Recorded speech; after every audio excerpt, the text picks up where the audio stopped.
Good morning. I'm Jeff Hood. I'm a member of London Beekeeping Association, and what I want to try and do today is give you the confidence to build at least a super, if not a full hive from a flatback. If you buy a flatback hive, this is what you get: 2 supers,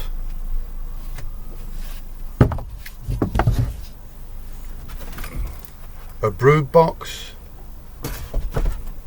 and a roof, queen excluder, and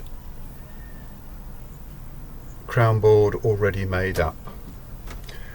Your floors sometimes come made up, and sometimes you have to make, depending which firm you buy your flat pack from.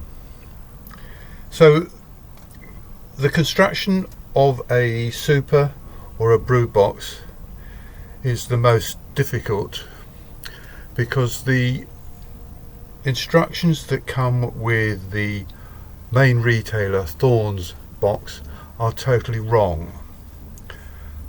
I was working at Rothamsted Experimental Station in 1968-1970 when the British Standard National modified design was first put forward and codified as a British standard.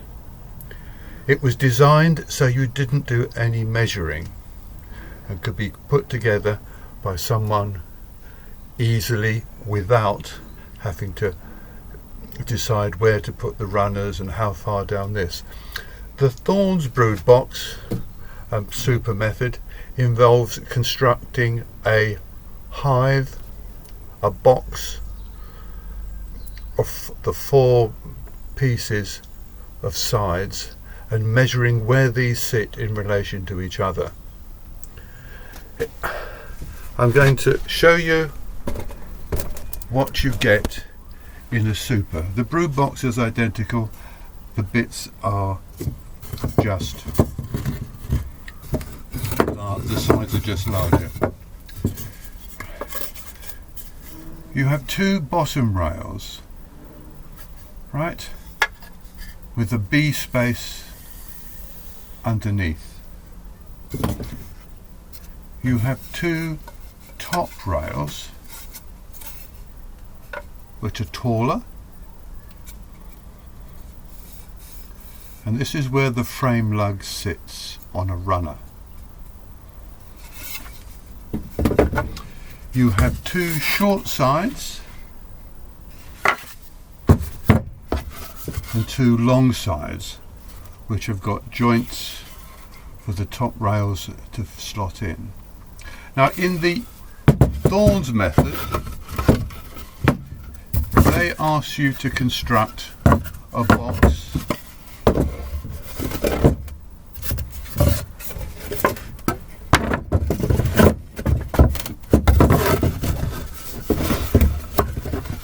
like this. You're trying to nail that, and the smaller board which I'm fitting between the 2 longer sides has to be a specific distance, which I think is 1 1/7/8 inches. They don't even give you it on most of the instructions in metric. So let's see how you were supposed to do them. Maysmore, the other major retailer, actually does provide the correct method. Place one of the longer sides on your bench with the grooves facing upwards. Take your 2 top rails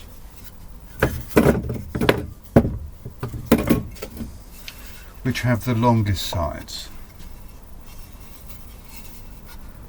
Okay, the longest sides. The highest sides, so not the longest sides.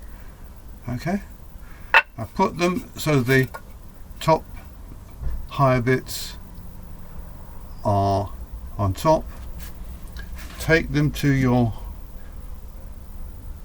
alongside, pull them apart and press them into the joints. We now have a U. Don't worry about nails at this time. Take your bottom rails and you're going to pick them up, and you're not going to go which way. So again, put them close together so you can see the top rails. The bottom rails, and they're much shorter than the top rails. Now, putting the short projections towards you. Again, fit it in the joints. Okay. We now have a rather wonky box without one side.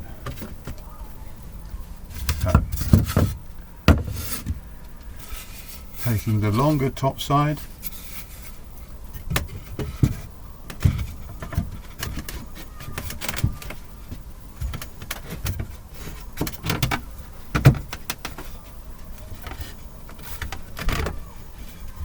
put this on and press it down.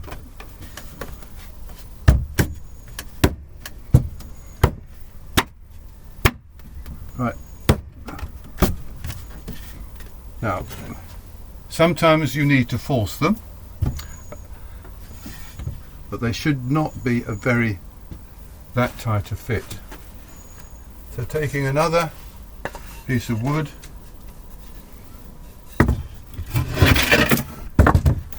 see, this one is sticking up.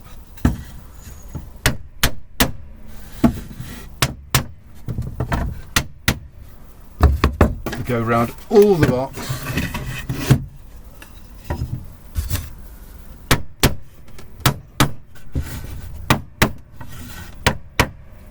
Now Frank is probably going to tell me off for using a hammer and a piece of wood. He'll probably use a wooden mallet. I doubt whether you have a wooden mallet.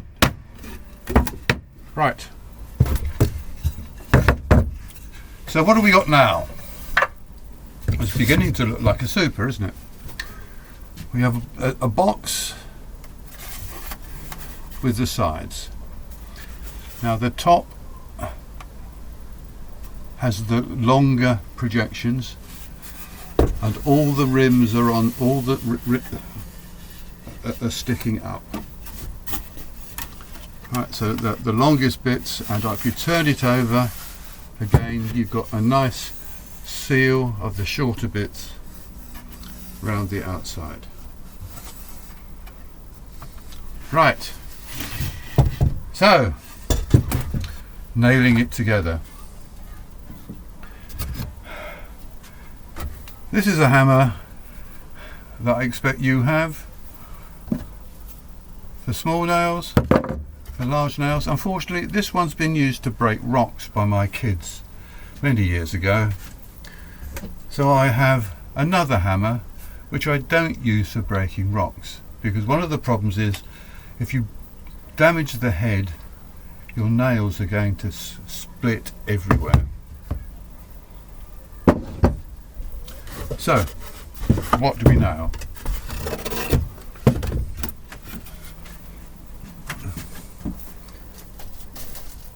Taking your packing nails, let's get the right one. Right, you take the longer nails and pin through here.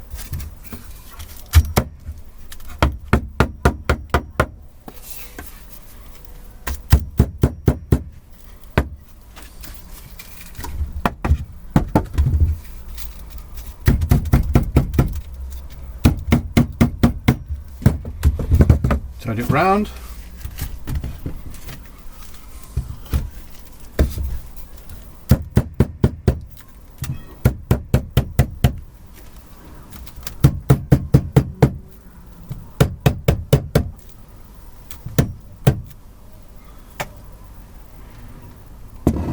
Right, so what do we do next? You have 2 bits left over for short sides. Now these are going to go into the grooves here. Can we see the grooves? See those grooves? Right, to blank off here. They can be very difficult to get in.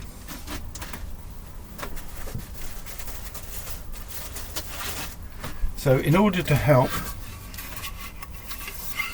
it is best to take off the burrs.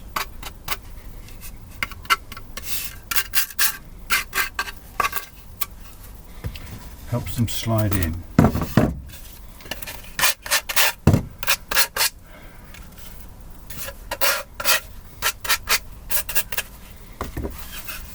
So, in theory, these should just slide in. Okay? On board. Long rails on the top. Short bottom B-space rails on the bottom.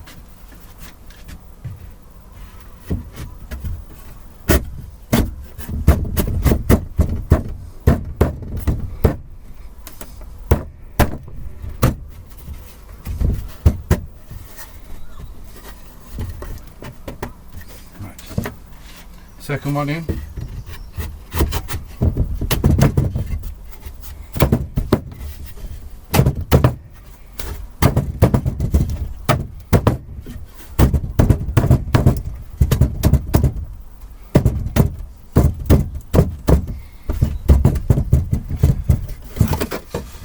Now you put these bars in, the sides in, until they are exactly level with the shelf on the top rail, the deeper rail. Okay? Don't do it the other way around because there can be some shrinkage. Okay, so the first thing you do with the very thin nails in here is pin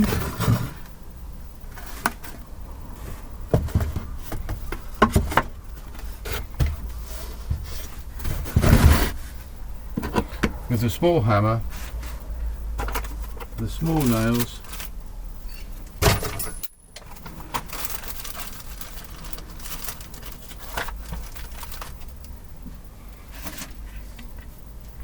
about ½ an inch in.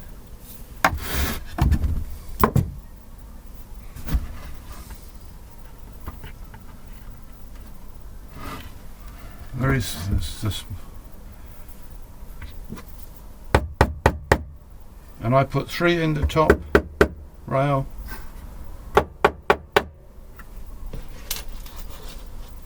and 3 in the bottom rail.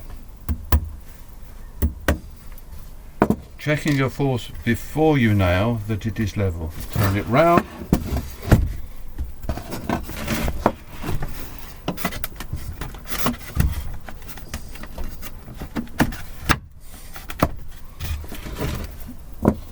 And do the same on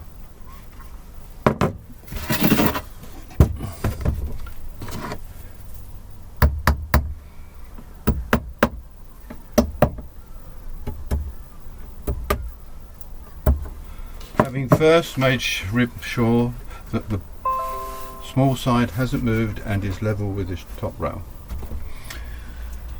So you've got a box that is relatively sturdy.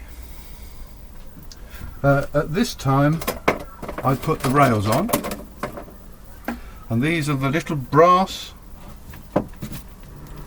nails in your pack, and you will have to hold them, the brass nails, in something because they can be fiddly. So picking up the little brass nail, putting your in a pair of pliers, put the runner on, And this is the longest side that sticks up. Place it on the shortest side, and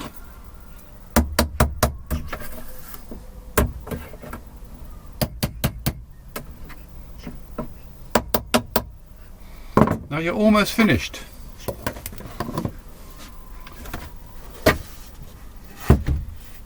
But you've got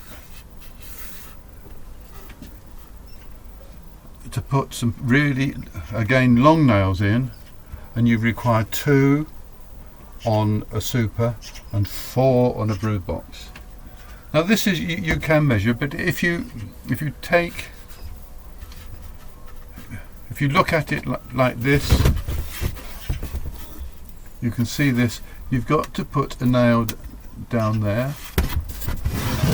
You do 1 there and 1 there. So 1 nail, 2 nails. Before you knock them fully in, because you might want to get them up, make sure you haven't come through the front or through the back. Right, because you've got a knot, it can push out. Repeat that on all the sides.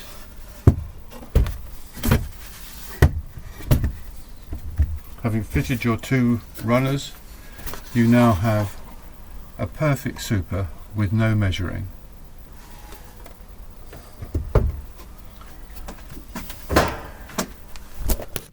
I do all mine that way, and if you want to see how many I tend to do,